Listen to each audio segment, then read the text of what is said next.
Gaza border पर tank और artillery force के साथ साथ हेलीकॉप्टर हमले की तैयारी भी शुरू हो चुकी है। देखिए संवाददाता राहुल दबास की एक्सक्लूसिव रिपोर्ट। अगले 48 घंटे गाजा पट्टी पर बेहद भारी होने वाले हैं।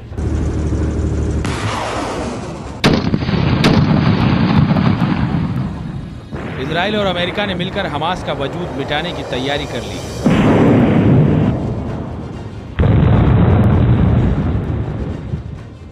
गाजा बॉर्डर की 60 किलोमीटर लंबी फेंसिंग पर इजराइल के tank, armoured vehicle, rocket launcher और अपाचे हेलीकॉप्टर तैनात हो गए हैं। लगातार हमास पर बम गोले दागे जा रहे हैं।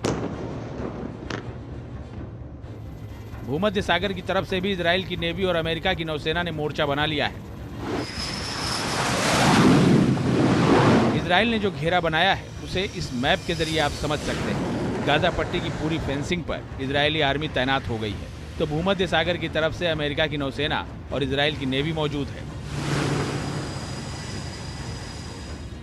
हमास को कुचलने वाले इजराइल के ऑपरेशन का अंजाम क्या होने वाला है, इसका अंदाजा इसी बात से लगाया जा सकता है कि गाजा पट्टी के करीब भूमध्य सागर में अमेरिका का aircraft carrier USS Gerald Ford अपने 5 जंगी जहाजों के साथ खड़ा हो गया है, ताकि समंदर के रास्ते हमास आतंकी भाग न सकें। वहीं गाजा पट्टी में हमास के ठिकानों को चुन चुन कर जमींदोज करने के लिए हजारों टन गोला बारूद लेकर एक अमेरिकी विमान भी दक्षिणी इजराइल के नेवातिम एयरबेस पर पहुंच गया है।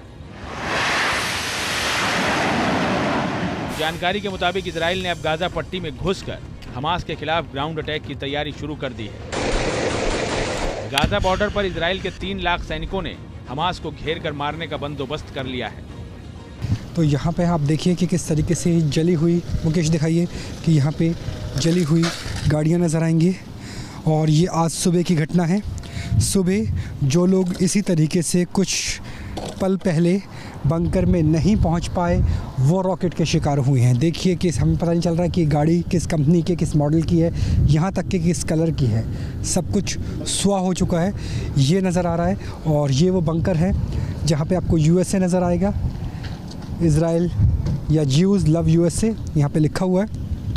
और यहाँ पर ही हम अभी अंदर आ गए थे, क्योंकि अगर हम कुछ देर के लिए और बाहर रहते तो ऐसी स्थिति हो सकती थी जैसे यहाँ पर जली हुई गाड़ियों की नज़र आ रही हैं। और उसके बाद यहाँ पर जो स्पेशल फोर्सेस हैं उनके जवानों को आप देख सकते हैं। और इसके साथ हम आपको दिखाएंगे ये वो गाड़ियाँ हैं। और ये स्पेशल फोर्सेस के जवान भी हमारे साथ ही अंदर मौजूद थे जब बाहर हमला हुआ था। और अब देखिए कि ये हमले के वो निशान कि पूरी की पूरी जो स्थिति है वो नज़र आती है कि ये पूरा इलाका काला पड़ चुका है, काली मिट्टी की तरह से। और ये आपको दिखा रहे थे कि सुबह जब 5 से 6 घंटे पहले हमला हुआ था और हमें ये नहीं पता कि लोग जान बचाने के लिए अंदर पहुंचने में कामयाब रहे या नहीं रहे। लेकिन ये स्थिति देख लीजिए, ये स्थिति है जंग के हालात की कि कैसे गाड़ियाँ धू धू करके जल गई। और ये पुरानी घटना नहीं है, ये लगभग 6 से 7 घंटे पहले की आज सुबह की ही घटना है। और वहाँ पर यह नज़र आएगा कि किस तरीके से यहाँ पर एक नहीं बल्कि कई गाड़ियाँ यहाँ से जली हुई अवस्था में है। 1 2 3 4 5। और एक बार घुमाइए, जल्दी से दिखाइए कि किस तरह से आर्मी की फोर्सेस की मूवमेंट यहाँ से हो रही है गाजा पट्टी के लिए। गाजा पट्टी जाती हुई ये तमाम वो गाड़ियाँ हैं, जब तुरंत गाड़ियाँ हैं, ये पूरा इलाका गाजा पट्टी के लिए रवाना हो गया है। तो क्या अब ग्राउंड ऑपरेशन भी शुरू हो गए हैं, वो चीज़ हम यहाँ पर देख सकते हैं कि गाजा पट्टी के लिए रवाना होता हुआ पूरा का पूरा कॉन्वॉय। और यहाँ से गाजा पट्टी की दूरी सिर्फ 1 किलोमीटर के आसपास है। यहाँ पे जली हुई गाड़ियाँ, और अभी हम बंकर के अंदर से निकले हैं और यहाँ पर गाजा पट्टी की तरफ मूवमेंट और इसके साथ साथ इजराइल का झंडा और सेना की ट्रूप्स की मूवमेंट हर एक जगह नज़र आ रही है, बख्तरबंद गाड़ियाँ। तो ये स्थिति है गाजा पट्टी के बेहद पास के इलाके की कि यहाँ पर कभी भी अलर्ट होता है, कभी भी मिसाइल से हमला, रॉकेट से हमले की संभावना बनी रहती है। तो ये है ground zero, actual war zone. Gaza पट्टी से हमास इजराइल के शहरों को निशाना बना रहा है। बम और गोलीबारी के बीच न्यूज नेशन की टीम गाजा पट्टी बॉर्डर से करीब 3 किलोमीटर की दूरी पर सेंड्रोट इलाके में मौजूद है, जहां हमास लगातार रॉकेट हमले कर रहा है और इजरायली सेना उसे मुंहतोड़ जवाब दे रही है। तो हम यहाँ पर अंदर आ गए हैं और यहाँ कभी भी मिसाइल अटैक हो सकता है। अपने आप को बचाने के लिए इस बंकर के अंदर हम मौजूद हैं और ये स्थिति होती है यहाँ पर जैसे हम अभी बाहर अपाचे को देख रहे थे और यहाँ हम अकेले नहीं हैं, बहुत सारा foreign journalist from different countries are there, army persons are there, they are asking कि हम जितनी जल्दी हो सके अंदर की तरफ आ जाए, क्योंकि यहाँ पर कभी भी एक बड़ा हमला हो सकता है। कि यहाँ पर इजराइल के आर्मी पर्सन ठीक मेरे साथ खड़े हुए हैं और अभी हम एक बंकर के अंदर मौजूद हैं and we have journalist from different part of the world. इंतज़ार लगातार जारी है कि ये अलर्ट कब तक जारी रहता है and this is the hardcore reality of Israel and things are changing very gradually और हम लगातार कोशिश कर रहे हैं कि ये हमला जब पूरा हो जाए उसके बाद ही हम बाहर जाएंगे, क्योंकि यहाँ हम इतनी पास है गाज़ा पट्टी के इलाके से कि असॉल्ट राइफ़ल की गोलियों का भी शिकार हो सकते हैं आर्मी पर्सन, अलग अलग देशों के नागरिक, विदेशी प्रेस यहाँ पर मौजूद हैं। इजराइल का सेंडरोड शहर गाजा बॉर्डर का सबसे नजदीकी शहर है, जहां 7 अक्टूबर के बाद से हमास के रॉकेट हमलों में भारी नुकसान हुआ है। इमारतें तबाह हो गई हैं, कई लोगों की मौत हुई है। सेंडरोड से सटे बॉर्डर के पार गाजा पट्टी में मौजूद है बेत हनोन इलाका, जहां इजराइल ने एयर स्ट्राइक की है। हमास के कई ठिकाने तबाह कर दिए हैं।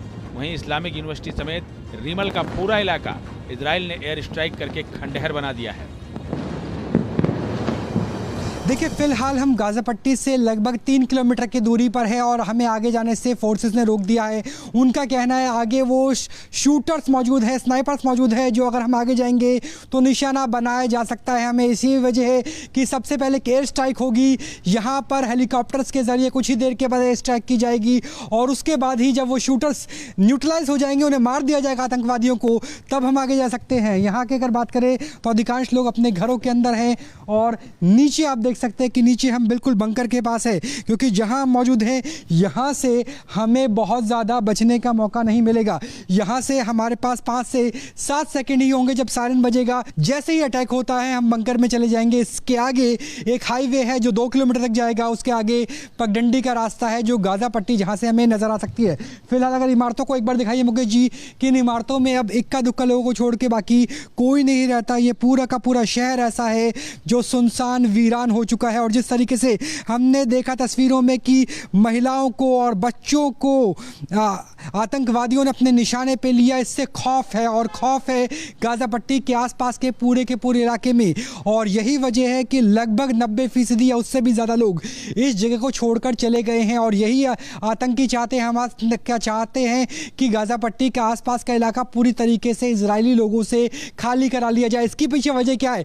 इसके पीछे वजह यह है कि उसके बाद अगर आतंकवादी इजराइल के अंदर प्रवेश करते हैं, चाहे वो सुरंग के जरिए हो या पैराट्रूपिंग के जरिए हो, तो स्थानीय लोग मौजूद नहीं रहेंगे जो ये जानकारी सेना से साझा कर सके, मोसाद यानी खुफिया एजेंसी से साझा कर सके। और ये बहुत महत्वपूर्ण हो जाता है। याद कीजिए 1999 के कारगिल जंग में जब भारतीय सेना को चरवाहों ने बताया था कि पाकिस्तानी घुसपैठ कर चुके हैं, अगर आसपास गांव नहीं होगा, अगर आसपास शहर नहीं होंगे, अगर आसपास इजराइल के लोग नहीं होंगे, तो ये मालूमात चल ही नहीं पाएगी कि आतंकवादियों ने किस जगह से घुसपैठ की है। और ये दहशत बनाने के पीछे, ये रॉकेट अटैक के पीछे वजह यही है हमास के कि हमास चाहता है कि आसपास के तमाम शहर जहां मौजूद है, ये शहर भी लगभग रिक्त हो गया है और हमारे अलावा शायद ही कोई व्यक्ति होगा जो यहाँ पर मौजूद है। और हम भी ऐसी जगह पे मौजूद हैं जहां से अगर हम भागने की कोशिश करेंगे, अटैक अगर होता है लगभग यहाँ से 3 किलोमीटर दूर, तो हम सीधा यहाँ पर बॉम्ब शेल्टर में शरण ले लेंगे।